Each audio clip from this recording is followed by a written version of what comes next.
ಮಕ್ಕಳಿಲ್ಲದ ದಂಪತಿಗಳಿಗೆ ಸಂತಸದ ಸುದ್ದಿ. ಮಕ್ಕಳು ಪಡೆಯಲು ಆಸ್ಪತ್ರೆ ಹುಡುಕುತ್ತಿದ್ದೀರಾ? ಹಾಗಾದರೆ ರಾಯಚೂರಿನಲ್ಲಿ ಅದಿತಿ ಹಾಸ್ಪಿಟಲ್ ಮತ್ತು IVF ಸೆಂಟರ್ಗೆ ಮಕ್ಕಳನ್ನು ಪಡೆಯಲು ಇಂದೇ ಭೇಟಿ ಕೊಡಿ. ನಮಸ್ಕಾರ, ಮೇಘ ವಾರ್ತೆಗಳಿಗೆ ಸ್ವಾಗತ.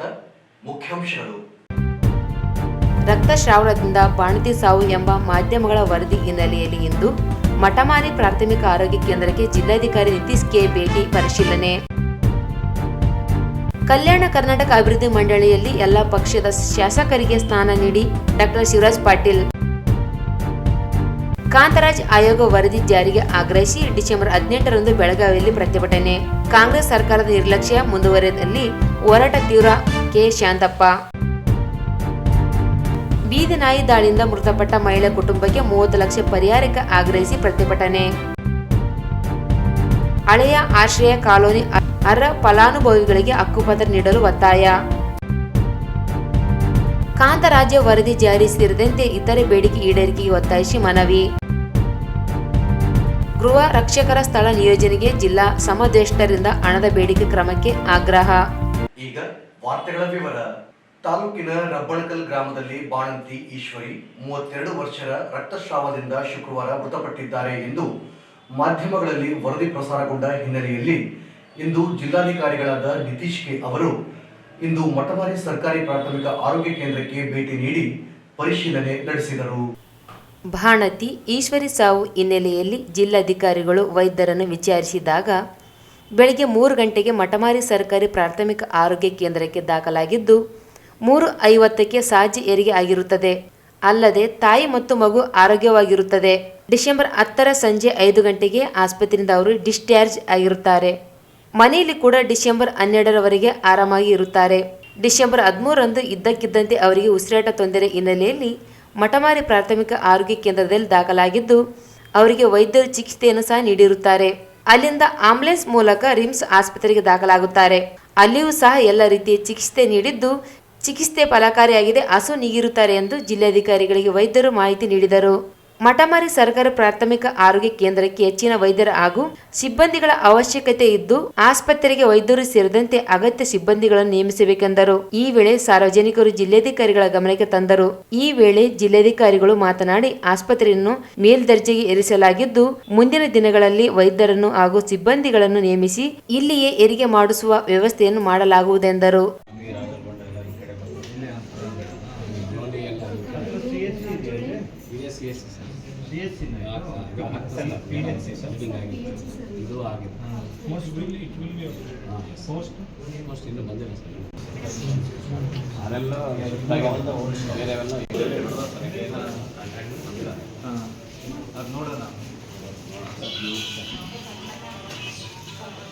ಸಾಲಿನಲ್ಲಿ ಆಸ್ಪತ್ರೆಯಲ್ಲಿ ಡಾಕ್ಟರ್ಗಳು ಸರಿಯಾಗಿ ಒಬ್ಬರಿಗೆ ಕೊಡ್ತಾರೆ, ಒಬ್ಬರಿಗೆ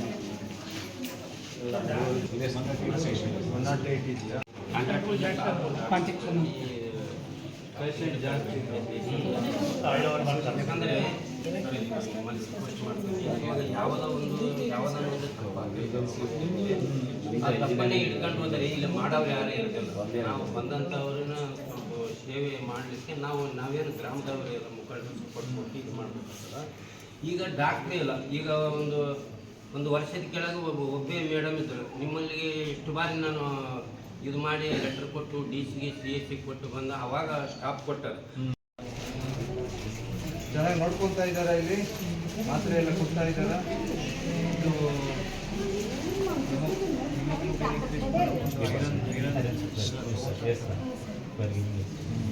ಇದು ಅಂಗನವಾಡಿಯಿಂದ ಊಟ ಸಿಗ್ತಾ ಇದೆ ನಿಮಗೆ? ಸಿಗ್ತಾ ಇದೆ. ಸೊ ನೀವು ಹೋಗ್ತೀರಾ ಅಂಗನವಾಡಿಗೆ ಅಥವಾ ಮನೆಗೆ ಬರ್ತಾ ಇದ್ದೀರಾ? ನೀವೇ ಹೋಗ್ತೀರಾ? ಮೊಟ್ಟೆ ಎಲ್ಲ ಕೊಡ್ತಾ ಇದ್ದಾರೆ ಅವರು? ಎಷ್ಟು ಕೊಡ್ತಾರೆ ವಾರಕ್ಕೆ? ಎಷ್ಟು ಕೊಡ್ತಾರೆ? 12 ಕೊಡ್ತಾರೆ. ಮನೆಗೆ ತಂದು ಕೊಡ್ತಾರಾ? ಚೆನ್ನಾಗಿರುತ್ತಾ ಅಥವಾ ಹೊಡೆದೋಗಿರುತ್ತಾ? ಇಲ್ಲ. ಇದೇ ಸಂದರ್ಭದಲ್ಲಿ ಜಿಲ್ಲಾ ಪಂಚಾಯತ್ ಮುಖ್ಯ ಕಾರ್ಯನಿರ್ವಾಹಕ ಅಧಿಕಾರಿ ರಾಹುಲ್ ತುಕಾರಾಂ ಪಾಂಡೆ, ಜಿಲ್ಲಾ ಆರೋಗ್ಯ ಮತ್ತು ಕುಟುಂಬ ಕಲ್ಯಾಣ ಇಲಾಖೆ ಅಧಿಕಾರಿ ಡಾಕ್ಟರ್ ಸುರೇಂದ್ರ ಬಾಬು, ಜಿಲ್ಲಾ RCH ಅಧಿಕಾರಿ ಡಾಕ್ಟರ್ ನಂದಿತಾ, ತಾಲೂಕ್ ಪಂಚಾಯತ್ ಕಾರ್ಯನಿರ್ವಾಹಕ ಅಧಿಕಾರಿ ಚಂದ್ರಶೇಖರ್ ಪವಾರ್, ರಾಯಚೂರು ತಾಲೂಕು ಆರೋಗ್ಯಾಧಿಕಾರಿ ಡಾಕ್ಟರ್ ಪ್ರಜ್ವಲ್ ಮಠಮಾರಿ, ಸರ್ಕಾರಿ ಪ್ರಾಥಮಿಕ ಆರೋಗ್ಯ ಕೇಂದ್ರದ ವೈದ್ಯಾಧಿಕಾರಿ ಡಾಕ್ಟರ್ ಸತೀಶ್ ಸೇರಿದಂತೆ ಇತರರು ಇದ್ದರು. ಬೆಳಗಾವಿಯಲ್ಲಿ ನಡೆಯುತ್ತಿರುವ ಚಳಿಗಾಲ ಅಧಿವೇಶನ ಇಂದಿನಿಂದ ಕಾವೇರಿದ್ದು ಉತ್ತರ ಕರ್ನಾಟಕದ ಸಮಸ್ಯೆಗಳ ಚರ್ಚೆಗೆ ಇಂದಿನಿಂದ ಅವಕಾಶ ನೀಡಿದೆ. ಈ ಹಿನ್ನೆಲೆಯಲ್ಲಿ ಕಲ್ಯಾಣ ಕರ್ನಾಟಕ ಭಾಗದ ಅಭಿವೃದ್ಧಿ ಕುರಿತಂತೆ ಚರ್ಚೆ ನಡೆಯುತ್ತಿರುವಾಗ ಕೆಕೆಆರ್ಡಿಬಿಯ ಅಧ್ಯಕ್ಷರಾದ ಅಜಯ್ ಸಿಂಗ್ ವಿವಿಧ ಅನುದಾನದ ಕುರಿತಂತೆ ಚರ್ಚೆ ನಡೆಸುತ್ತಿರುವಾಗ ರಾಯಚೂರು ನಗರ ಶಾಸಕರಾದ ಡಾಕ್ಟರ್ ಶಿವರಾಜ್ ಪಾಟೀಲ್ ಅವರು ಮಾತನಾಡಿ, ಕೆಕೆಆರ್ಡಿ ಕೇವಲ ಆಡಳಿತಾರೂಢ ಪಕ್ಷದ ಸದಸ್ಯರು ಮಾತ್ರ ಸದಸ್ಯತ್ವವನ್ನು ನೀಡಿದ್ದು, ಪ್ರತಿ ಬಾರಿ ಕಲಬುರಗಿಯಲ್ಲಿ ನಡೆಯುವ ಸಭೆಯಲ್ಲಿ ಆಡಳಿತ ಪಕ್ಷದವರು ಮಾತ್ರ ಭಾಗವಹಿಸುತ್ತಾರೆ. ಇದರಿಂದ ಅಲ್ಲಿ ನಡೆಯುವ ಚರ್ಚೆಯಿಂದ ವಂಚಿತರಾಗುತ್ತಿದ್ದು, ಎಲ್ಲ ಪಕ್ಷದ ಸದಸ್ಯರಿಗೆ ಮಂಡಳಿಯಲ್ಲಿ ಸ್ಥಾನ ನೀಡುವಂತೆ ಕಾನೂನು ಸಚಿವರಿಗೆ ಮನವಿ ಮಾಡಿದರು.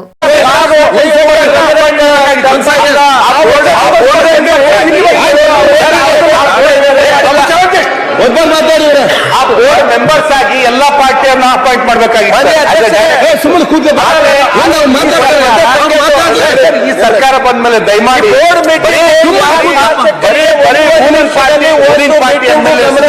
ಮಾಡಿದ್ದಾರೆ ಸರ್ ಡೈರೆಕ್ಟರ್ ಆಗಿ. ದಯಮಾಡಿ ಸರ್ಕಾರ ನಾನು ಆಗ್ರಹ ಮಾಡ್ತೇನೆ, ಎಲ್ಲಾ ಪಾರ್ಟಿಯವರು ಇರ್ಬೇಕಾಗಿತ್ತು ಸರ್. ಎರಡು ಟರ್ಮ್ ಅಲ್ಲಿ ಎಲ್ಲಾ ಪಾರ್ಟಿಯವರು ಮೆಂಬರ್ಸ್ ಆಗಿದ್ರು ಬೋರ್ಡ್ಗೆ. ಅಧ್ಯಕ್ಷರು ಹೆಚ್ಚಿನ ದಿನಗಳಲ್ಲಿ ಮೊನ್ನೆ ಬಂದಂತ ಆರ್ಡರ್ ಅಲ್ಲಿ ಬರೀ ಕಾಂಗ್ರೆಸ್ ಅವರು ಮಾಡಿದರೆ, ದಯಮಾಡಿ ನಾನು ಕೈ ಮುಗಿತಾ ಇರ್ತೇನೆ. ಅಲ್ಲಿ ಹೆಲ್ತಿ ಡಿಸ್ಕಷನ್ ಆಗಬೇಕು, ಹೆಲ್ತಿಯಾಗಿ ಡೆವಲಪ್ಮೆಂಟ್ ಆಗ್ಬೇಕಂದ್ರೆ ಅಪೋಸಿಷನ್ ಇದ್ರೆ ಮಾತ್ರ ಸ್ವಲ್ಪ ಡಿಸ್ಕಷನ್ ಆಗಿ ಏನಾದ್ರೂ ಕಾರ್ಯರೂಪಕ್ಕೆ ಬರ್ತದೆ. ದಯಮಾಡಿ ಅದನ್ನ ನಾನು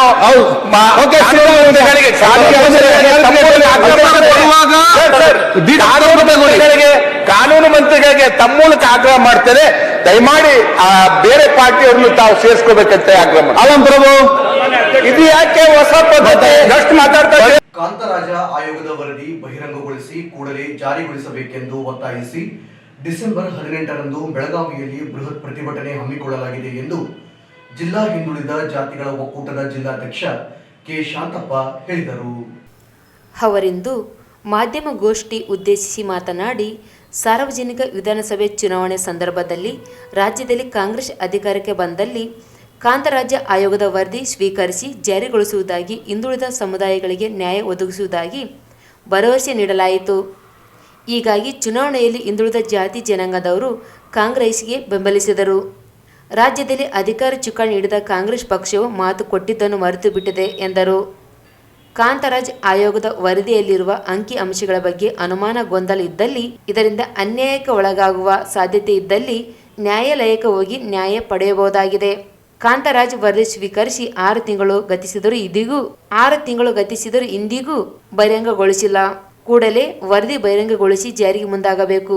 ಇಲ್ಲದಿದ್ದಲ್ಲಿ ಕಾಂಗ್ರೆಸ್ ಸರ್ಕಾರದ ನಿರ್ಲಕ್ಷ್ಯ ಧೋರಣೆ ವಿರುದ್ಧ ರಾಜ್ಯದ ಪ್ರತಿ ಜಿಲ್ಲೆ ತಾಲೂಕಿನಲ್ಲಿ ಹಿಂದುಳಿದ ಜಾತಿಗಳ ಒಕ್ಕೂಟದಿಂದ ತೀವ್ರ ತರದ ಹೋರಾಟಕ್ಕೆ ಮುಂದಾಗಬೇಕಾಗುತ್ತದೆ ಎಂದು ಎಚ್ಚರಿಕೆ ನೀಡಿದರು. ಕಾಂತರಾಜ್ ಆಯೋಗ ವರದಿ ಜಾರಿಗೆ ಆಡಳಿತ ಪಕ್ಷ ಇಚ್ಛಾಶಕ್ತಿ ತೋರಿಸುತ್ತಿದ್ದರೆ ಅತ್ತ ವಿರೋಧ ಪಕ್ಷ ಬಿಜೆಪಿ ವಿರೋಧ ವ್ಯಕ್ತಪಡಿಸುತ್ತಿದೆ. ಕೊಟ್ಟ ಮಾತಿನಂತೆ ಕಾಂಗ್ರೆಸ್ ಕಾಂತರಾಜ್ ವರದಿ ಜಾರಿಗೊಳಿಸಿ ಜನಸಂಖ್ಯೆಗೆ ಅನುಗುಣವಾಗಿ ಅನುದಾನ ಹಂಚಿಕೆಯಾಗಬೇಕೆಂದು ಒತ್ತಾಯಿಸಿದರು. 2A ಮೀಸಲಾತಿಗಾಗಿ ಪಂಚಮಶಾಲಿ ಸಮಾಜ ಹೋರಾಟಕ್ಕೆ ಮುಂದಾಗಿರುವುದನ್ನು ಖಂಡಿಸಿದರು. ಜಿಲ್ಲಾ ಹಿಂದುಳಿದ ಜಾತಿಗಳ ಒಕ್ಕೂಟದ ಪ್ರಧಾನ ಕಾರ್ಯದರ್ಶಿ ಕೆ ಹನುಮಂತಪ್ಪ ಯಾದವ್ ಮಾತನಾಡಿ, ಪಂಚಮಶಾಲಿ ಸಮಾಜಕ್ಕೆ 2A ಮೀಸಲಾತಿ ನೀಡುವ ಕುರಿತು ಯಾವುದೇ ಆಯೋಗದಿಂದ ಸಮೀಕ್ಷೆ ನಡೆಸಿಲ್ಲ, ಶಿಫಾರಸು ಮಾಡಿಲ್ಲ. ರಾಜ್ಯವನ್ನು ಆಳುವ ಪಂಚಮಶಾಲಿ ಸಮಾಜವು ಹಿಂದುಳಿದಿದ್ದೇವೆ ಎಂದು 2A ಮೀಸಲಾತಿ ಕೇಳುತ್ತಿರುವುದಕ್ಕೆ ನಮ್ಮ ವಿರೋಧವಿದೆ ಎಂದರು. 2A ಆದ ನಂತರ 2B ನಲ್ಲಿ 4% ಇದೆ. ಆ 4% ಮುಸ್ಲಿಂ ಸಮುದಾಯ ಧರ್ಮ ಸಮುದಾಯ ಬೇರೆ ವ್ಯತ್ಯಾಸ ಇದೆ. ಆಮೇಲೆ 3A 4% ಇದೆ. ಒಕ್ಕಲಿಗರು, ಕುಂಚಿಟಿಗ ಅನೇಕ ಸಮುದಾಯಗಳು ಬರ್ತಾ ಇದ್ದಾರೆ. ಅದರ ಜೊತೆಗೆ 3B 5% ಇದೆ. ಆ 5% ನಲ್ಲಿ ಗೌರವಾನ್ವಿತ ಲಿಂಗಾಯತರು, ವೀರಶೈವ ಸಮುದಾಯದವರು, ಆ ಒಳ ಪಂಗಡಗಳು ಲಿಂಗಾಯತ ಅಂಬಿಗ, ಲಿಂಗಾಯತ ಗಂಗಾ ಮತ್ತಸ್ತ, ಲಿಂಗಾಯತ ಕುಂಬಾರ, ಲಿಂಗಾಯತ ಹೂಗಾರ. ಹೋದ 2023 ವಿಧಾನಸಭಾ ಚುನಾವಣೆಯ ಮೊದಲು ಇವತ್ತಿನ ಅಧಿಕಾರದಲ್ಲಿರುವಂಥ ಕಾಂಗ್ರೆಸ್ ಪಕ್ಷ ಏನು ನಾವು ಅಧಿಕಾರಕ್ಕೆ ಬಂದರೆ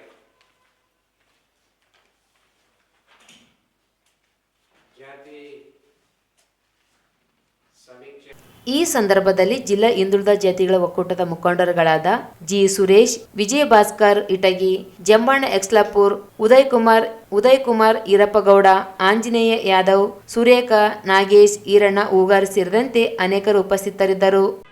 ಬೀದಿ ನಾಯಿಗಳ ದಾಳಿಯಿಂದ ಮೃತಪಟ್ಟಿರುವ ಮಹಾದೇವಿ ಕುಟುಂಬಕ್ಕೆ ಪರಿಹಾರ ಮತ್ತು ಬೀದಿ ನಾಯಿಗಳು ಬೀಡಾಡಿ ದನಗಳ ನಿಯಂತ್ರಣಕ್ಕೆ ಒತ್ತಾಯಿಸಿ ಸಿಪಿಐಎಂ ವತಿಯಿಂದ ನಗರದ ಟಿಪ್ಪು ಸುಲ್ತಾನ್ ಉದ್ಯಾನವನದಲ್ಲಿ ಪ್ರತಿಭಟನೆ ನಡೆಸಿದರು. ನಗರದಲ್ಲಿ ಬೀದಿ ನಾಯಿಗಳ ಹಾವಳಿ ಹೆಚ್ಚಾಗಿ ಜನರ ಮೇಲೆ ದಾಳಿ ನಡೆಸುತ್ತಿವೆ. ಇತ್ತೀಚೆಗೆ ವಾರ್ಡ್ ನಂಬರ್ 23 ಮಡ್ಡಿಪೇಟೆ ಬಡಾವಣೆಯ ನಿವಾಸಿ ಮಹಾದೇವಿ ಎನ್ನುವರು ಮನೆ ಮುಂದೆ ನಿಂತಾಗ ಬೀದಿ ನಾಯಿಗಳ ಗುಂಪು ದಾಳಿ ನಡೆಸಿವೆ. ಆಸ್ಪತ್ರೆಯಲ್ಲಿ ಚಿಕಿತ್ಸೆ ನೀಡಲಾಗಿತ್ತು. ಕೋಮಾ ಸ್ಥಿತಿಯಲ್ಲೇ ಇದ್ದು ವಾರಗಳ ಕಾಲ ವಿವಿಧ ಆಸ್ಪತ್ರೆಯಲ್ಲಿ ಚಿಕಿತ್ಸೆ ನೀಡಲಾಗಿದೆ. ಆದರೂ ಬಡತನವಾಗಿರುವ ಕಾರಣ ಅವರು ರಿಮ್ಸ್ ಆಸ್ಪತ್ರೆಯಲ್ಲಿ ಚಿಕಿತ್ಸೆ ಮುಂದುವರಿಸಿದ್ದು ಚಿಕಿತ್ಸೆ ಫಲಕಾರಿಯಾಗಿದೆ, ಮೃತಪಟ್ಟಿದ್ದಾಳೆ. ನಗರದಲ್ಲಿ ಬೀದಿ ನಾಯಿಗಳ ನಿಯಂತ್ರಣಕ್ಕೆ ನಗರಸಭೆ, ಜಿಲ್ಲಾಡಳಿತ ನೇರ ಹೊಣೆಯಾಗಿದೆ ಎಂದು ದೂರಿದರು. ನಗರದಲ್ಲಿ ಈ ಹಿಂದೆ ಬೀದಿ ನಾಯಿಗಳ ದಾಳಿಯಿಂದ ಸಾಕಷ್ಟು ಸಾವು ನೋವುಗಳು ಸಂಭವಿಸಿವೆ. ಬೀದಿ ನಾಯಿಗಳ ಕಾಟದಿಂದ ಕೊಳಗೇರಿ ಬಡಾವಣೆಗಳಾದ ಮಡ್ಡಿಪೇಟೆ, LBS ನಗರ, ಸಿಯತಲಾಬ್, ಅರ್ಜನವಾಡ, ಜಲಾಲ್ ನಗರ, ಮೈಲಾರ್ ನಗರ, ಕಾಳಿದಾಸ್ ನಗರ, ಜಹೀರಾಬಾದ್ ಸ್ಟೇಷನ್ ಏರಿಯಾ, ಕೇಂದ್ರ ಬಸ್ ನಿಲ್ದಾಣ, ರೈಲ್ವೆ ಸ್ಟೇಷನ್ ಇತ್ಯಾದಿ ಸ್ಥಳಗಳಲ್ಲಿ ಸಾರ್ವಜನಿಕರು ಬಡಾವಣೆಗಳಲ್ಲಿ ಆಟ ಆಡುವ ಮಕ್ಕಳು, ರಸ್ತೆಗಳಲ್ಲಿ ವಾಹನಗಳ ಮೇಲೆ ಸಂಚರಿಸುವ ದ್ವಿಚಕ್ರ ವಾಹನ ಸವಾರರ ಮೇಲೆ ಬೀದಿ ನಾಯಿಗಳು ದಾಳಿ ಮಾಡಿ ಗಾಯಗೊಳಿಸಿದ ಉದಾಹರಣೆಗಳಿವೆ ಎಂದರು. ಕಳೆದ ತಿಂಗಳು ತಾಲೂಕಿನ ಕಟ್ಲಾಡಕ್ಕೂರು ಗ್ರಾಮದಲ್ಲಿ ಹುಚ್ಚುನಾಯಿ ದಾಳಿ ಕಡಿತಕ್ಕೆ ಓರ್ವ ಬಾಲಕಿ ಮೃತಪಟ್ಟಿದ್ದಾಳೆ. ನಗರದ ಪ್ರಮುಖ ರಸ್ತೆ ಸೇರಿದಂತೆ ಬಡಾವಣೆಗಳಲ್ಲಿ ಬಿಡಾಡಿ ದನಗಳ ಹಾವಳಿ ಮಿತಿ ಮೀರಿದೆ. ಸಾರ್ವಜನಿಕ ಸಂಚಾರಕ್ಕೆ ಅಡ್ಡಿ ಉಂಟಾಗುತ್ತಿದೆ. ಸಾಕಷ್ಟು ಅಪಘಾತಗಳು ಸಂಭವಿಸಿವೆ. ನಗರಸಭೆ ರಾಯಚೂರು ನಗರದ ಎಲ್ಲ ಬಡಾವಣೆಗಳಲ್ಲಿ ಬೀದಿ ನಾಯಿಗಳನ್ನು ಹಿಡಿದು ಜನ ಇಲ್ಲದಂತ ಪ್ರದೇಶದಲ್ಲಿ ಬೀದಿ ನಾಯಿಗಳನ್ನು ಸ್ಥಳಾಂತರ ಮಾಡಿ ನಾಯಿಗಳ ಸಂತತಿಯನ್ನು ನಿಯಂತ್ರಿಸಲು ಕ್ರಮ ಕೈಗೊಳ್ಳಲು ಮುಂದಾಗಬೇಕು. ಅವುಗಳನ್ನು ಗೋಶಾಲೆಗೆ ಸ್ಥಳಾಂತರಿಸಿ ರಸ್ತೆ ಮೇಲೆ ಬಿಡಾಡಿ ದನಗಳು ಬಿಡದೆ ಸುಗಮ ಸಂಚಾರಕ್ಕೆ ಸಾರ್ವಜನಿಕರಿಗೆ ಅನುಕೂಲ ಮಾಡಿಕೊಡಬೇಕು ಮತ್ತು ಮೃತ ಬಡ ಮಹಿಳೆ ಮಹಾದೇವಿ ಕುಟುಂಬಕ್ಕೆ 30 ಲಕ್ಷ ರು ಪರಿಹಾರ ಧನವನ್ನು ನಗರಸಭೆ ಮತ್ತು ಜಿಲ್ಲಾಡಳಿತದಿಂದ ನೀಡಬೇಕು ಎಂದು ಒತ್ತಾಯಿಸಿದರು. ಮಾರ್ಕ್ಸ್ವಾದಿ ಕಮ್ಯುನಿಸ್ಟ್ ಪಕ್ಷದ ಹೋರಾಟಕ್ಕೆ, ಮಾರ್ಕ್ಸ್ವಾದಿ ಕಮ್ಯುನಿಸ್ಟ್ ಪಕ್ಷದ ಹೋರಾಟಕ್ಕೆ ಬೀದಿ ನಾಯಿಗಳಿಂದ ಮರಣ ಹೊಂದಿದ ಮಹಾದೇವಿ ಕುಟುಂಬಕ್ಕೆ 30 ಲಕ್ಷ ರೂಪಾಯಿ ಪರಿಹಾರ ಕೊಡಲೇಬೇಕು.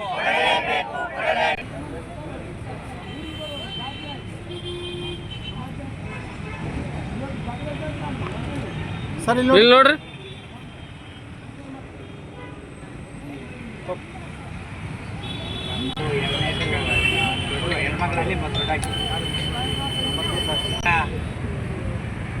ಆಯುಕ್ತರು ನಗರಸಭೆ ರಾಯಚೂರು ಇವರಿಗೆ ಬೀದಿ ನಾಯಿಗಳ ದಾಳಿಯಿಂದ ಮರಣ ಹೊಂದಿದ ಮಹಾದೇವಿ ಕುಟುಂಬಕ್ಕೆ ಪರಿಹಾರ ನೀಡಲು ಮತ್ತು ಬೀದಿ ನಾಯಿ ಬಿಡಾಡಿ ದನಗಳಿಂದ ಜನರ ಪ್ರಾಣ ರಕ್ಷಿಸಲು ಒತ್ತಾಯಿಸಿ ಸಿಪಿಎಂನಿಂದ ಪ್ರತಿಭಟನೆ.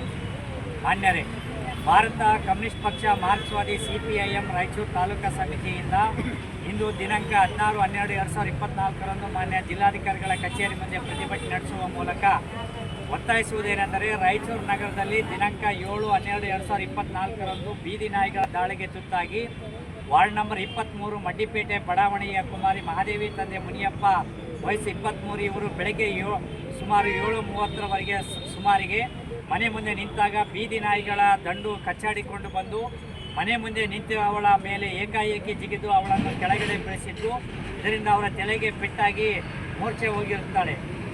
MK ಭಂಡಾರಿ ಆಸ್ಪತ್ರೆಯಲ್ಲಿ ಚಿಕಿತ್ಸೆ ನೀಡಿಸಿರುತ್ತಾರೆ. ಅಲ್ಲಿಯ ವೈದ್ಯರು ಚಿಕಿತ್ಸೆ ಮಾಡಿ ಕೆಲವು ಮಾತ್ರೆಗಳನ್ನು ಬರೆದುಕೊಟ್ಟು ಸ್ವಲ್ಪ ಸಮಯದಲ್ಲಿ ಎಚ್ಚರಗೊಳ್ಳುತ್ತಾಳೆ ಎಂದು ತಿಳಿಸಿರುತ್ತಾರೆ. ಸಂಜೆವರೆಗೂ ಇವಳು ಎಚ್ಚರಿಕೆಗಳು ಆಗದೇ ಇರುವುದರಿಂದ ಅಂದು ಸಂಜೆ ತಂದೆ ತಾಯಿಗಳು ಪುನಃ ರಿಮ್ಸ್ ಆಸ್ಪತ್ರೆ. ಈ ಸಂದರ್ಭದಲ್ಲಿ ಜಿಲ್ಲಾ ಕಾರ್ಯದರ್ಶಿ KG ವೀರೇಶ್, ತಾಲೂಕಿನ ಕಾರ್ಯದರ್ಶಿ H ಪದ್ಮಾ, DS ಶರಣಬಸವ, ಶರಣಮ್ಮ, ವರಲಕ್ಷ್ಮಿ, ಕರಿಯಪ್ಪ ಅಂಚೋಳಿ, ಮೃತರ ಪೋಷಕರಾದ ಮುನಿಯಪ್ಪ, ಶಿವಮ್ಮ, ನಾಗರಾಜ್, ನಾಗೇಶ್ ಸೇರಿದಂತೆ ಇತರರಿದ್ದರು. ಈಗ ಜಾಹೀರಾತುಗಳು.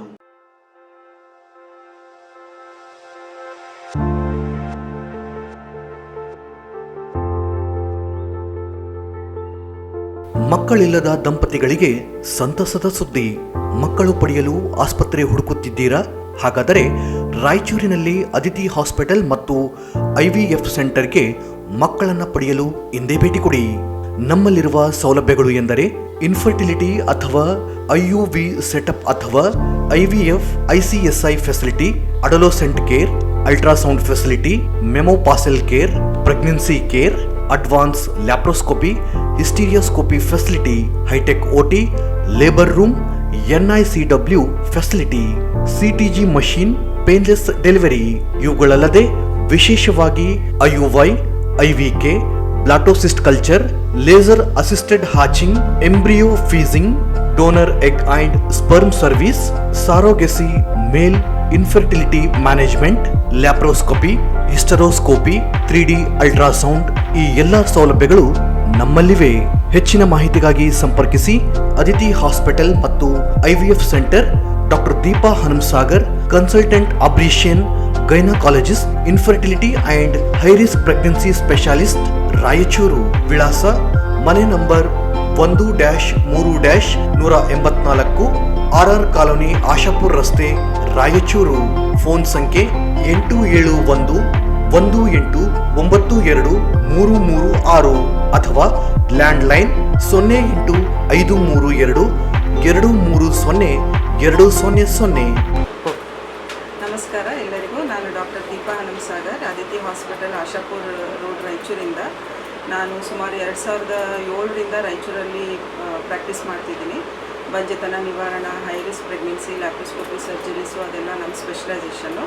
ನಮ್ಮ ಹಾಸ್ಪಿಟ್ಲಲ್ಲಿ ಸಾವಿರಾರು ಜನಕ್ಕೆ 20 ವರ್ಷ, 18 ವರ್ಷ, 15 ವರ್ಷದಿಂದ ಮಕ್ಕಳಾಗದೇ ಇರೋರೆಲ್ಲರೂ ಬಂದು ಟ್ರೀಟ್ಮೆಂಟ್ ತೊಗೊಂಡು, ಕೆಲವೊಬ್ಬರು ನ್ಯಾಚುರಲ್ ಆಗಿ, ಕೆಲವೊಬ್ಬರು IVF ಹೆಲ್ಪ್ ತೊಗೊಂಡು ಕನ್ಸೀವ್ ಆಗಿದ್ದಾರೆ. ನಿಮ್ಗೆ ಯಾರಿಗಾದರೂ ಆ ಥರ ಏನಾದರೂ ಪ್ರಾಬ್ಲಮ್ ಇದ್ದರೆ ಕೆಳಗೆ ಕೊಟ್ಟ ನಂಬರ್ಗೆ ಕಾಂಟ್ಯಾಕ್ಟ್ ಮಾಡಿ. ನಾವು 24/7 ಸರ್ವಿಸ್ ಇರುತ್ತೆ. ನೀವು ಯಾರಾದರೂ ಬಂದು ನಮ್ಮನ್ನು ಕಾಂಟ್ಯಾಕ್ಟ್ ಮಾಡಿ ಈ ಸರ್ವಿಸ್ ತೊಗೋಬೋದು. ಧನ್ಯವಾದಗಳು. ಜಾಹೀರಾತಿನ ನಂತರ ಪುನಃ ಮೇಘ ವಾರ್ತೆಗಳಿಗೆ ಸ್ವಾಗತ. ನಗರದ ಚಂದ್ರಬಂಡ ರಸ್ತೆಯಲ್ಲಿರುವ ಬರುವ ಸರ್ವೆ ನಂಬರ್ 572, 573 ಮತ್ತು 574ರಲ್ಲಿ ವಾಸಿಸುವ ನಿವಾಸಿಗಳಿಗೆ ಹಕ್ಕುಪತ್ರ ನೀಡಬೇಕು ಎಂದು ಹಳೆಯ ಆಶ್ರಯ ಕಾಲೋನಿ ನಿವಾಸಿಗಳ ಸಂಘದ ವತಿಯಿಂದ ಜಿಲ್ಲಾಧಿಕಾರಿ ಕಚೇರಿ ಅಧಿಕಾರಿಗೆ ಮನವಿ ಸಲ್ಲಿಸಿದರು. 1991 ಮತ್ತು 92ರ ಶಾಲಿನಲ್ಲಿ ಸರ್ವೆ ನಂಬರ್ 572, 573 ಮತ್ತು 574 ಆಶ್ರಯ ಯೋಜನೆ ವತಿಯಿಂದ ಮನೆಗಳನ್ನು ನಿರ್ಮಿಸಿದ್ದು ಯಾವುದೇ ಫಲಾನುಭವಿಗಳು ವಾಸವಿದ್ದಿಲ್ಲ. ಮನೆಗಳನ್ನು ದುರಸ್ತಿ ಮಾಡಿಕೊಂಡು ಜೀವನ ನಡೆಸುತ್ತಿದ್ದೇವೆ. ನೀರು, ವಿದ್ಯುತ್, ರಸ್ತೆ, ಒಳಚರಂಡಿ ಯಾವುದೇ ಮೂಲಭೂತ ಸೌಲಭ್ಯವಿಲ್ಲ. ಮೂಲಭೂತ ಸೌಲಭ್ಯ ಹಾಗೂ ಹಕ್ಕುಪತ್ರಕ್ಕಾಗಿ ಮನವಿ ಮಾಡಿದರೂ ಇಲ್ಲಿವರೆಗೆ ಹಕ್ಕುಪತ್ರ ನೀಡಿಲ್ಲವೆಂದು ದೂರಿದರು. ಮನೆ ವಿದ್ಯುತ್ ರಸೀದಿ, ಆಧಾರ್ ಕಾರ್ಡ್, ಚುನಾವಣಾ ID ಕಾರ್ಡ್, ಬ್ಯಾಂಕ್, ರೇಷನ್ ಕಾರ್ಡ್ನಲ್ಲಿಯೂ ಮನೆಗಳ ನಂಬರ್, ವಿಳಾಸ ಸೇರ್ಪಡೆಯಾಗಿವೆ. ಚುನಾವಣೆಯಲ್ಲಿ ಮತ ಚಲಾಯಿಸಿಕೊಂಡು ಬೇಡಿಕೆ ಈಡೇರಿಸುತ್ತಿಲ್ಲ ಎಂದರು. ಹಕ್ಕುಪತ್ರ ನೀಡಬೇಕೆಂದು 2014-15ರಲ್ಲಿ ಸುತ್ತೋಲೆ ಹೊರಡಿಸಿದೆ. 2015-16ರಲ್ಲಿ ಶಾಸಕರು ಸಮಿತಿ ಮಾಡಿ ಸಭೆ ನಡೆಸಿದರು. ಆದರೆ ಇತ್ತೀಚೆಗೆ ಕೆಲವು ಗುಂಡಗಳು ಹಕ್ಕುಪತ್ರ ತಂದು ಮನೆ ಖಾಲಿ ಮಾಡುವಂತೆ ದೌರ್ಜನ್ಯ ಮಾಡುತ್ತಿದ್ದಾರೆ ಎಂದು ಆರೋಪಿಸಿದರು. ಕೂಡಲೇ 600 ಮನೆಗಳಲ್ಲಿ ವಾಸಿಸುತ್ತಿರುವ ಅರ್ಹ ಫಲಾನುಭವಿಗಳಿಗೆ ಹಕ್ಕುಪತ್ರ ನೀಡಬೇಕು ಎಂದು ಒತ್ತಾಯಿಸಿದರು.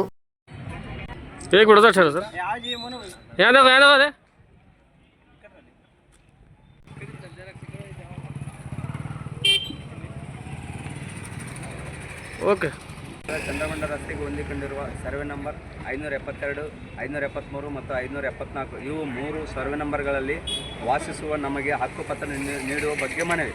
ಈ ಮೇಲ್ಕಣಿಸಿದ ವಿಷಯಕ್ಕೆ ಸಂಬಂಧಿಸಿದಂತೆ ಆಶ್ರಯ ಕಾಲೋನಿಯಲ್ಲಿ 600 ಮನೆಗಳು ನಾವುಗಳು ವಾಸ ಮಾಡುತ್ತಾ ಬಂದಿದ್ದು, ಮನವಿ ಮಾಡಿಕೊಳ್ಳುವುದೇನೆಂದರೆ ರಾಯಚೂರು ನಗರಸಭೆ ಆಶ್ರಯ ಕಮಿಟಿಯಿಂದ 1991-92 ಸಾಲಿನಲ್ಲಿ ಸರ್ವೆ ನಂಬರ್ 572, 73, 74 ಆಶ್ರಯ ವತಿಯಿಂದ ನಿರ್ಮಿಸಿದ್ದು, ಮನೆಗಳು ಯಾವುದೇ ಫಲಾನುಭವಿಗಳು ಮನೆಗಳಲ್ಲಿ ವಾಸವಿರದೆ ಮನೆಗಳು ಕಳ್ಳರ ಕಿಟಕಿ ಬಾಗಿಲು ಮುರಿದು ಕಳ್ಳತನ ಮಾಡಿದ್ದು, ಅಳಿದುಳಿದ ಮನೆಗಳನ್ನು ನಾವುಗಳು ದುರಸ್ತಿ ಮಾಡಿಕೊಂಡು ನೀರು, ವಿದ್ಯುತ್, ರಸ್ತೆ, ಒಳಚರಂಡಿ ಯಾವುದೇ ಮೂಲಭೂತ ಸೌಕರ್ಯವಿಲ್ಲದೆ ವಾಸ ಮಾಡುತ್ತಾ ಜೀವನವನ್ನು ಮಾಡಿಕೊಂಡು ಬಂದಿರುತ್ತೇವೆ. ಸುಮಾರು ವರ್ಷಗಳಿಂದ ನಗರಸಭೆ ಪೌರಾಯುಕ್ತರಿಗೆ, ಮಾನ್ಯ ಜಿಲ್ಲಾಧಿಕಾರಿಗಳಿಗೆ ಮತ್ತು ಮಾನ್ಯ ಶಾಸಕರುಗಳಿಗೆ, ಸಚಿವರುಗಳಿಗೆ ಹಲವಾರು ಬಾರಿ ಮನವಿ ಸಲ್ಲಿಸಿರುತ್ತೇವೆ. ಆದರೂ ಕೂಡ ಇಲ್ಲಿವರೆಗೆ ಹಕ್ಕುಪತ್ರ ಬಂದಿರುವುದಿಲ್ಲ. ಈ ಸಂದರ್ಭದಲ್ಲಿ ನಿವಾಸಿಗಳಾದ ಗೋವಿಂದ ನಾಯಕ್, ಆಶಪ್ಪ, ನಾಗೇಂದ್ರ, ಮೌನೇಶ್, ಕೆ ಬಸವರಾಜ್, ಕೆ ಮಲ್ಲೇಶ್, ಅನ್ವರ್ ಸೇರಿದಂತೆ ಅನೇಕರಿದ್ದರು. ಕಾಂತರಾಜು ವರದಿ ಜಾರಿಗೆ ಸೇರಿದಂತೆ ಇತರ ಬೇಡಿಕೆ ಈಡೇರಿಕೆಗೆ ಒತ್ತಾಯಿಸಿ ಜಿಲ್ಲಾ ಹಿಂದುಳಿದ ಜಾತಿಗಳ ಒಕ್ಕೂಟದ ವತಿಯಿಂದ ಜಿಲ್ಲಾಧಿಕಾರಿ ಕಚೇರಿ ಅಧಿಕಾರಿಗೆ ಮೂಲಕ ಮುಖ್ಯಮಂತ್ರಿಗೆ ಮನವಿ ಸಲ್ಲಿಸಿದರು. ಕಾಂತರಾಜ್ಯ ವರದಿ ಜಾರಿಗೊಳಿಸುವುದಾಗಿ ಹೇಳಿ ಅಧಿಕಾರಕ್ಕೆ ಬಂದ ಮೇಲೆ ಜಾರಿಗೆ ನಿರ್ಲಕ್ಷ್ಯ ವಹಿಸಿದೆ, ನೀಡಿದ ಭರವಸೆ ಹುಸಿಗೊಳಿಸಿದೆ ಎಂದು ದೂರಿದರು. ಈಗಾಗಲೇ ಕಾಂತರಾಜ್ ವರದಿ ಸ್ವೀಕರಿಸಿದ್ದು ಬಹಿರಂಗಪಡಿಸಿಲ್ಲ. 6 ತಿಂಗಳು ಗತಿಸಿದ್ದರೂ ಸರ್ಕಾರ ನಿರ್ಲಕ್ಷ್ಯ ವಹಿಸಿದೆ ಎಂದು ಆಪಾದಿಸಿದರು. ನೀಡಿದ ಭರವಸೆಯಂತೆ ಕಾಂತರಾಜ್ ವರದಿಯನ್ನು ಜಾರಿಗೊಳಿಸಬೇಕು ಹಾಗೂ ಹಿಂದುಳಿದ ಜಾತಿಗಳಿಗೆ ವಸತಿ ನಿಲಯ, ಸಮುದಾಯ ಭವನದ ನಿರ್ಮಾಣ ಅನುದಾನ ನೀಡಿಲ್ಲ, ಅಭಿವೃದ್ಧಿ ಮಂಡಳಿಗೂ ಅನುದಾನ ನೀಡಿಲ್ಲ, ಕೂಡಲೇ ಅನುದಾನ ನೀಡಬೇಕೆಂದು ಒತ್ತಾಯಿಸಿದರು.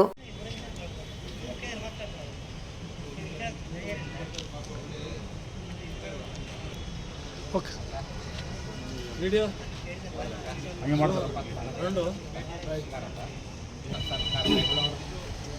ಮಾನ್ಯ ಕಾಂತರಾಜ್ ವರದಿ ಜಾರಿಗೊಳಿಸುವ ಬಗ್ಗೆ ಜಾತಿಗಳ ಸಮುದಾಯ ಭವನ ಕಟ್ಟಡ ಅನುದಾನ ಹಿಂದುಳಿದ ಜಾತಿಗಳಿಗೆ ಸೇರಿದ ಅಭಿವೃದ್ಧಿ ನಿಗಮಗಳಿಗೆ ಹೆಚ್ಚಿನ ಅನುದಾನ ಬಿಡುಗಡೆ ಮಾಡುವುದು ಮೇಲಿನ ವಿಷಯಕ್ಕೆ ಸಂಬಂಧಿಸಿದಂತೆ ಈ ಮೂಲಕ ತಮ್ಮ ಗಮನ ಸೆಳೆಯುವುದೇನೆಂದರೆ 2023 ವಿಧಾನಸಭೆ ಚುನಾವಣೆ ಸಂದರ್ಭದಲ್ಲಿ ಕಾಂಗ್ರೆಸ್ ಪಕ್ಷ ಅಧಿಕಾರಕ್ಕೆ ಬಂದ ಕಾಂತರಾಜ್ ವರದಿ ಸ್ವೀಕರಿಸಿ ಶಿಫಾರಸುಗಳನ್ನು ಜಾರಿಗೊಳಿಸಿದಾಗ ತಾವುಗಳು ಹೇಳಿದ್ದೇವೆ. ಅಹಿಂದ ಮತಗಳ ಕಾಂಗ್ರೆಸ್ ಪಕ್ಷಕ್ಕೆ ಬಂದಿರುವುದರಿಂದ ಕಾಂಗ್ರೆಸ್ ಪಕ್ಷ ಅಭೂತಪೂರ್ವ ಗೆಲುವು ಸಾಧಿಸಿ ಸರ್ಕಾರ ರಚಿಸಲಾಯಿತು. ಅಲ್ಲದೆ ಇತ್ತೀಚಿನ ಉಪಚುನಾವಣೆಯಲ್ಲಿ ಅಭೂತಪೂರ್ವ ಗೆಲುವು ಸಾಧಿಸಲಾಗಿದೆ. ಹಲವಾರು ಸಂದರ್ಭದಲ್ಲಿ ಕಾಂಗ್ರೆಸ್ ಪಕ್ಷದ ಗೆಲುವಿನ ಮುಖ್ಯ ಕಾರಣ ಆಗಿದ್ದ ಅಹಿಂದ ಮತಗಳು ಎಂದು ಚುನಾವಣಾ ತಜ್ಞ ವಿಶ್ಲೇಷಿಸುತ್ತಾರೆ. ಸರ್ಕಾರದ ಸುಮಾರು 2 ವರ್ಷಗಳು ಕಳೆದವು. ತಾವು ಭರವಸೆ ಕೊಟ್ಟ ಪ್ರಕಾರ ಕಾಂತರಾಜ್ ವರದಿ ಶಿಫಾರಸುಗಳಿಂದ ಬಂದಿರುವುದಿಲ್ಲ. ವರದಿಯನ್ನು ಸ್ವೀಕರಿಸಿ 6 ತಿಂಗಳಾದರೂ ವರದಿ ಬಹಿರಂಗಗೊಳಿಸುವುದಿಲ್ಲ. ಚುನಾವಣೆ ಸಂದರ್ಭದಲ್ಲಿ ತಾವು ಕೊಟ್ಟ ಭರವಸೆಗಳಿಗೆ ಚ್ಯುತಿ ಬರುತ್ತಿದೆ. ಹಿಂದಿನ ಕಾಂಗ್ರೆಸ್ ಬಿಜೆಪಿ ಸರ್ಕಾರಗಳು ಹಿಂದುಳಿದ ಜಾತಿಗಳ ಸಮುದಾಯ ವಿದ್ಯಾರ್ಥಿ ಕಟ್ಟಡ ಅನುದಾನ ನೀಡುತ್ತಿತ್ತು. ಆದರೆ ತಮ್ಮ ಸರ್ಕಾರ ಬಂದು ಸುಮಾರು 2 ವರ್ಷಗಳು ಕಳೆದಿವೆ. ಈ ಸಂದರ್ಭದಲ್ಲಿ ಅಧ್ಯಕ್ಷೆ ಕೆ ಶಾಂತಪ್ಪ, ಕಾರ್ಯದರ್ಶಿ ಕೆ ಹನುಮಂತಪ್ಪ, ಜಂಬಣ್ಣ ಎಕ್ಲಾಸ್ಪುರ್, ಜಿ ಸುರೇಶ್, ಉದಯ್, ಸುರೇಖಾ, ಈರಪ್ಪಗೌಡ, ಆಂಜನೇಯ, ವಿಜಯ್ ಭಾಸ್ಕರ್ ಇಟಗಿ, ನಾಗೇಶ್, ಈರಣ್ಣ ಹೂಗಾರ್, ಧನಂಜಯ ಸೇರಿದಂತೆ ಅನೇಕರಿದ್ದರು. ಪೊಲೀಸ್ ಠಾಣೆ ಹಾಗೂ ಇನ್ನಿತರ ಸ್ಥಳಗಳಲ್ಲಿ ಗೃಹ ರಕ್ಷಕ ದಳ ಕೆಲಸಕ್ಕೆ ನಿಯೋಜಿಸಲು ಹಣಕ್ಕಾಗಿ ಬೇಡಿಕೆ ಇಡುತ್ತಿರುವ ಜಿಲ್ಲಾ ಸಮಾದೇಷ್ಟರ ವಿರುದ್ಧ ಸೂಕ್ತ ಕ್ರಮ ಕೈಗೊಳ್ಳುವಂತೆ ಒತ್ತಾಯಿಸಿ ಪ್ರಗತಿಪರ ಕನ್ನಡಿಗರ ಸಮಿತಿ ವತಿಯಿಂದ ಜಿಲ್ಲಾಧಿಕಾರಿ ಕಚೇರಿ ಅಧಿಕಾರಿಗೆ ಮನವಿ ಸಲ್ಲಿಸಿದರು. ನಗರದ ಹಾಗೂ ತಾಲೂಕಿನ ವಿವಿಧ ಸ್ಥಳಗಳಲ್ಲಿ ಹೋಮ್ ಗಾರ್ಡನ್ನಲ್ಲಿ ಕೆಲಸ ಮಾಡುತ್ತಿರುವವರಿಗೆ ಜಿಲ್ಲಾ ಗೃಹ ರಕ್ಷಕ ದಳದ ಕಮಾಂಡೆಂಟ್ ಜಂಬಣ್ಣ ಅವರು ತಮ್ಮ ವಯಸ್ಸಿಗೆ ಬಂದವರಿಗೆ ಹೆಚ್ಚಿನ ಹಣವನ್ನು ನೀಡಿದವರಿಗೆ ಬಯಸುವ ಸ್ಥಳಗಳಿಗೆ ಕರ್ತವ್ಯಕ್ಕೆ ನಿಯೋಜಿಸುತ್ತಾರೆ ಎಂದು ದೂರಿದರು. ಹಿಂದಿನಿಂದಲೂ ಅನೇಕ ಹೋಮ್ ಗಾರ್ಡ್ಗಳು ದೂರು ನೀಡಿದರು. ಅವರ ವಿರುದ್ಧ ಯಾವುದೇ ಕ್ರಮ ಜರುಗಿಸದೆ ನಿರ್ಲಕ್ಷ್ಯ ವಹಿಸಿದ್ದಾರೆ ಎಂದು ಆರೋಪಿಸಿದರು. ನಗರದ ರಿಮ್ಸ್ ಆಸ್ಪತ್ರೆ ಹಾಗೂ ಇನ್ನಿತರೆ ಸ್ಥಳಗಳಲ್ಲಿ ಕರ್ತವ್ಯಕ್ಕೆ ನಿಯೋಜನೆಗೊಳ್ಳಬೇಕಾದರೆ ಕರ್ತವ್ಯ ಬಯಸುವ ಪ್ರತಿಯೊಬ್ಬ ಹೋಮ್ ಗಾರ್ಡ್ ಪ್ರತಿ ತಿಂಗಳು ಕನಿಷ್ಠ 3,000ದಿಂದ 10,000ವರೆಗೆ ಹಣ ನೀಡಬೇಕಾದ ಪರಿಸ್ಥಿತಿ ಬಂದಿದೆ. ಪೊಲೀಸ್ ಠಾಣೆಯಲ್ಲಿ ಕೆಲಸಕ್ಕೆ 10ರಿಂದ 15,000 ಹಣ ನಿಗದಿಪಡಿಸಿದ್ದಾರೆ. 1 ತಿಂಗಳು ಕರ್ತವ್ಯ ಪೂರ್ಣಗೊಳಿಸಿದ ನಂತರ ಸಮದ್ವೇಷ್ಟರು ನೇಮಿಸಿರುವ ಹಿರಿಯ ಪ್ಲಾಟೂನ್ ಕಮಾಂಡರ್ ನಿಬ್ಬನಗೌಡ ಎಂಬ ವ್ಯಕ್ತಿಯು ರಿಮ್ಸ್ ಆಸ್ಪತ್ರೆ ಹಾಗೂ ಇನ್ನಿತರೆ ಸ್ಥಳಗಳಲ್ಲಿ ನಿಯೋಜನೆಗೊಂಡ ಹೋಮ್ ಗಾರ್ಡ್ಗಳಿಂದ ಹಣವನ್ನು ವಸೂಲಿ ಮಾಡಿಕೊಂಡು ಅದನ್ನು ಸಮದೇಷ್ಟರಿಗೆ ನೀಡಿದ ಮೇಲೆ ಸ್ಥಳ ನಿಯೋಜನೆ ಮಾಡುತ್ತಾರೆ. ಇಲ್ಲದೆ ಇದ್ದರೆ ಮನೆಗೆ ಕಳಿಸುತ್ತಾರೆ ಎಂದು ಆಪಾದಿಸಿದರು. ಅಗತ್ಯ ದಾಖಲೆಗಳೊಂದಿಗೆ ದೂರು ನೀಡಿದರೂ ಕ್ರಮ ಕೈಗೊಳ್ಳಲು ಮುಂದಾಗಿಲ್ಲ. ಕೂಡಲೇ ಗೃಹ ರಕ್ಷಕ ದಳದಲ್ಲಿ ನಡೆಯುತ್ತಿರುವ ಅವ್ಯವಹಾರಕ್ಕೆ ಕ್ರಮ ವಹಿಸಿ ಅವರ ವಿರುದ್ಧ ಕ್ರಮ ಕೈಗೊಂಡು ವಜಾಗೊಳಿಸಬೇಕೆಂದು ಒತ್ತಾಯಿಸಿದರು.